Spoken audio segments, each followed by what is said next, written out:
home. I spoke to her and Nelson's granddaughter. This is the daughter of Zanani Dlamini, Zamaswazi Dlamini, known as Swati. So let's hear from her how her grandfather's doing. He spends a lot of time with us, his kids, his grandkids, and his great-grandchildren. He loves the company of people. Grandfather as well.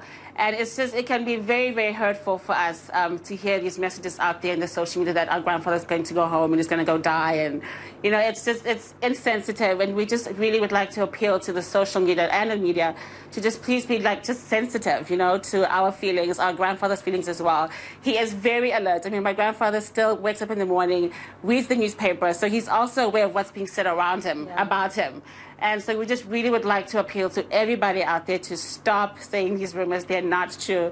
Our grandfather is great and he's doing very well.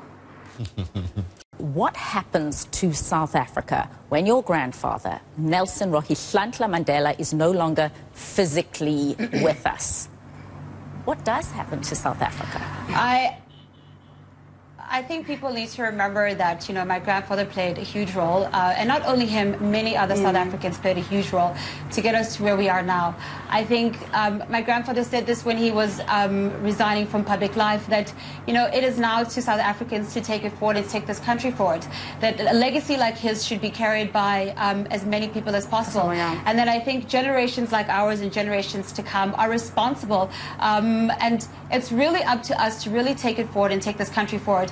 And I think that, you know, we are I think that our government is very capable, and there are many people who are very capable to do that job and to carry this country forward. So I have no doubt in my mind that as South Africa, we will be fine, and that we can't put the weight of our country on one person. We're more than capable to take this country forward. And, you know, I mean, even as his grandchildren, you know, we want to be a part of that legacy and carrying our grandfather's legacy forward. We're very proud and we're very honored to come from this family. And I think that people should just remember that, you know, they too can do something themselves.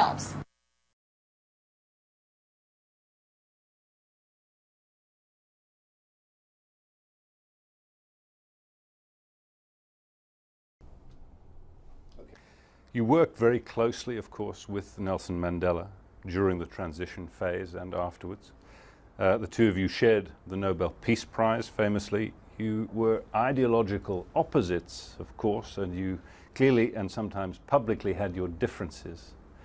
What was he like as a man to work alongside, to be a partner with? Nelson Mandela is a very special person. He deserves the accolades he gets. He had and has a strong personality. He's a man of great integrity.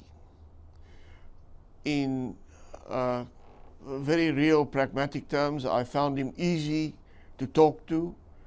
He is an analytical thinker, and I think I'm quite analytical myself.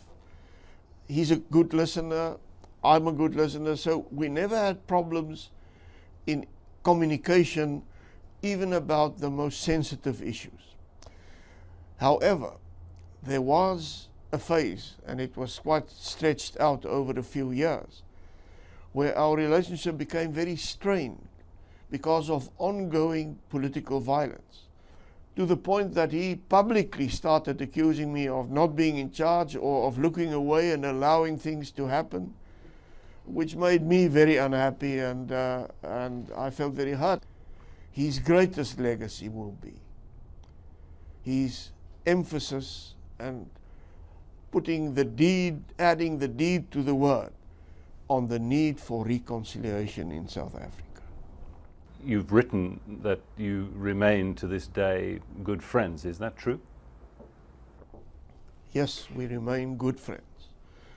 In his old age, he's not very healthy at the moment, and he is frail.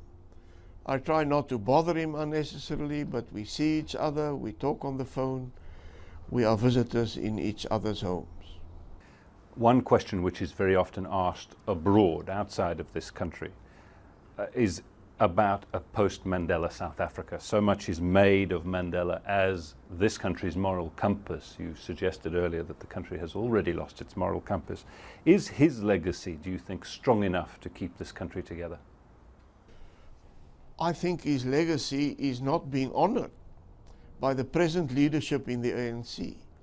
But I'm also aware that there are important role players in the ANC who are concerned about this and who are trying to promote a return to his values, which he enunciated so clearly and which he adhered to so admirably. So I think yes.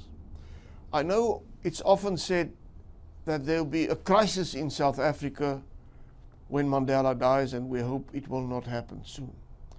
I believe the opposite. I believe his death will bring about a moment of taking hands of everybody in South Africa, a stepping back from what is unacceptable at the moment, and will be a moment for a rethink, where are we going? And in that sense of the word, I'm not afraid of big unrest when Mandela goes. I think it will be a sobering moment for all South Africa.